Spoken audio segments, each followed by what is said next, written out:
I feel like I always use same sentence, same word, and I want to use different words and sentence. And I think I want to be perfect in a short time about speaking English and how should I do. Okay.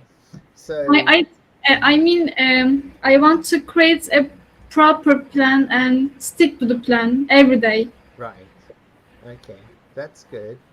So, if it's for speaking, then yeah, if you can do a plan of speaking for like 15 minutes a day or 30 Mhm. minutes a day, it'll be very good. Alternatively, if you do a 30 minutes every 2 or 3 days, it will also speed it up. But if you do once a week, then yeah, it takes a long time.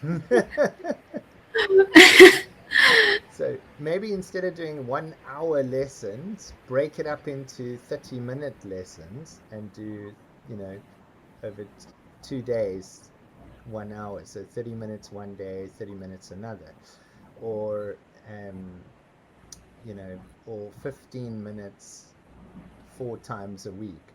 It's better than 1 hour 1 week and the rest of the time you don't do anything.